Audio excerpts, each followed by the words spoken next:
Antifa terrorist blocked another road, get a brutal lesson on what a Toyota 4Runner tastes like. And once again we have another weekend of George Soros-sponsored anti-Trump shenanigans by the Democrat Party terror group known as Antifa. But this time an SUV driver in Boston wasn't about to have any of it. So the law-abiding American citizen did what any of us would do when surrounded by a gang of thugs wanting to cause him and his vehicle harm. So when the Antifa thug gave him the order to stay right there, he stepped on the accelerator and ran their communist behinds over. Score 1 for the rule of law. After 2 people were hurt because of the SUV, another member of the terror group surrounded the vehicle and was about to drag the citizen out of the car and do who knows what to him, but luckily police officials were able to get there first and come to the rescue of the driver. Glad to see the mayor of Boston didn't order the police to stand down, like the mayor of San Jose did when the gang of illegal aliens attacked Trump supporters after the rally he had there. Of course, in the video, you can hear the terrorist Antifa members cursing up a storm in disbelief that the police would actually side against them. I guess they aren't too accustomed to the idea of not getting their way. After all, I'm sure they have gotten their way since birth from the parents who gave them everything and who now own the basement they dwell in. Uncle Sam's misguided children reports. Antifa violence at Boston rally? Tearing down the Constitution.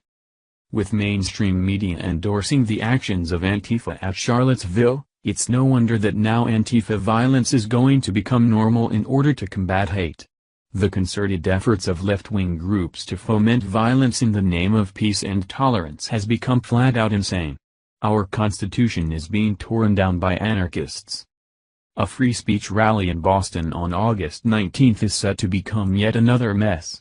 Rally organizers have been granted a legal permit to march, not that Antifa will care about legal. Who will screw that up first? Note on this flyer that supporting police with the thin blue line flag is considered fascist.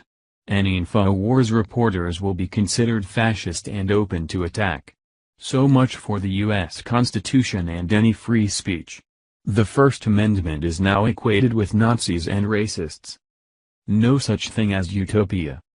Here we have a pledge to purge the earth of whites and the children of whites. And by the way, they don't really believe that line about after the purge, we will live in a workers' paradise free from racism, sexism, homophobia, transphobia, and oppression. First off, none of them work, so having a workers' paradise would be laughable if these weren't such vicious people. And the only oppression is the kind they are creating. There is no such thing as a workers' paradise. Ask the common man in China, North Korea, and Cuba. It is impossible. There is no utopia. Targets by design. Never forget that these are paid anarchists, paid protesters, all designed to destroy the Trump presidency and tear down the fabric of the United States. Boston planned 8 anti-hate rallies and vigils leading up to the free speech rally on Saturday, according to Boston.com. Boston Magazine printed an article that was titled "How to Protest the Free Speech Rally," which advises people not to bring weapons, and to be civil. It appears from the flyers that Antifa has no desire to be civil. A Facebook page has been set up to protest the white nationalists that are coming to Boston. Have you noticed that advocating free speech is now automatically labeled as white nationalism? And that the whites are automatically there to intimidate people? On Saturday, August 19, white nationalists are converging on Boston Common to reinforce their white supremacist ideology and attempt to intimidate queer and BIPOC, Black, Indigenous, POC, communities. As we have seen with the events in Charlottesville and around the country, white nationalists are emboldened by the current political administration and growing police state. Rallies and marches organized by white supremacists are more prevalent than in recent years, and, as always, it is the most marginalized who are left vulnerable.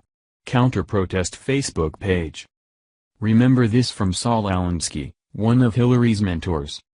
Pick the target, freeze it, personalize it, and polarize it. Cut off the support network and isolate the target from sympathy. Go after people and not institutions. People hurt faster than institutions. Saul Alinsky, Rules for Radicals. These terrorists better be very careful. The American public is a peaceful bunch.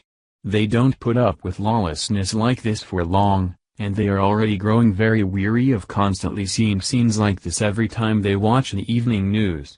The late 60s were also tumultuous times, but in those days the Democrat Party wasn't the one who was fanning the flames and instigating the violence because they lost an election.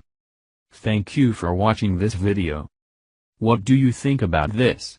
Share this on Facebook and Twitter along with your comments.